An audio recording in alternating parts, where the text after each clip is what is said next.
आत्महत्या करण्यास प्रवृत्त करणाऱ्या नराधमांवर कारवाई करा, समाजाची मागणी।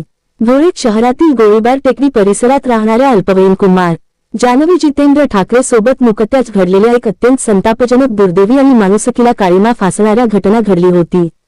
अवघ्या 15 वर्षाच्या निष्पाप अल्पवयीन मुलीच्या अत्यंत क्रूरपणे मानसिक छळ करून तिला आत्महत्या करण्यास प्रवृत्त करण्यात आले आहे। सदर घटना केवळ एक गुन्हेगारी कृत्य नसून ती समाजाच्या इज्जत व माणुसकीवर, महिला सुरक्षिततेवर झालेला अत्यंत मोठा आघात आहे। दुसऱ्या जातीच्या मुलाने केलेल्या सततच्या छळामुळे या लहान मुलीला आपले प्राण गमवावे लागले ही अत्यंत गंभीर आणि वेदनादायी बाब आहे। या घटनेमुळे संपूर्ण समाजात तीव्र संतापाची लाट उसळली आहे। या घटना समजताच स्थानिक कार्यकर्ते संजय वाल्हे व दीपक वाघ यांनी तात्काळ पोलीस ठाण्यात धाड देऊन या गुन्ह्याबद्दल सखोल चौकशीची मागणी केली व मुख्य गुन्हेगारास अटक करण्यास पोलिसांना भाग पाडले।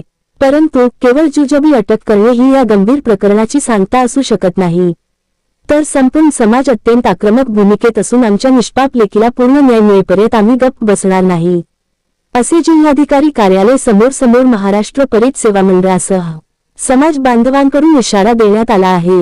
दोषींवर अत्यंत कडक कलमांवर कारवाई, संबंधित नराधमांवर कायद्यातील कठोर कलमांचा वापर करून गुन्हे नोंदविले जावे, तपास यंत्रणेने कोणताही सैलपणा न दाखवता तपास पूर्ण करावा आणि या गुन्हेगाराला फाशीची शिक्षा व्हावी, अशी मागणी केली आहे। यावेळी पंडित जगदाळे, संजय वाल्हे, सुनील सपकाळ, अनिल काकुळदे, ॲड.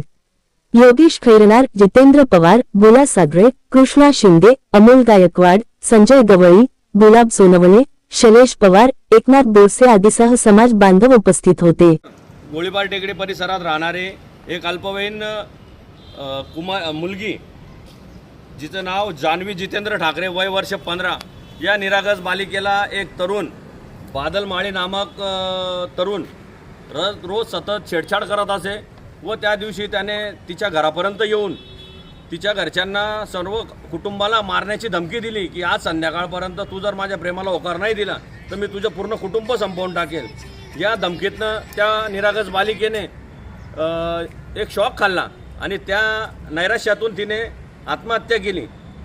तर सकल धोबी समाजाच्या, परीड समाजाच्या वतीने आम्ही आज कलेक्टर साहेबांना निवेदन देण्यासाठी इथे आलो आहोत की जानवी दिदीच्या या मृत्यूस कारणीभूत असलेल्या नराधमांना फास्ट ट्रॅक कोर्टामध्ये त्यांचा खटला चालवून लवकरात लवकर त्या दिदीला न्याय देऊन या आरोपींना फाशीची शिक्षा व्हावी व समाजात असे होत असलेले प्रकार थांबावेत, जेणेकरून न्यायदेवतेच्या माध्यमातून या समाजकंटकांवर काही चपराक बसेल आणि यापुढे अशा कोणत्याही मुलीचा बळी या धुळे शहरात, या महाराष्ट्रात जाणार नाही, याची प्रशासनाने दखल घेऊन योग्य तो न्याय द्यावा, ही आज सकल परीड समाजातर्फे आम्ही कलेक्टर साहेबांना निवेदनाद्वारे मागणी करत आहोत।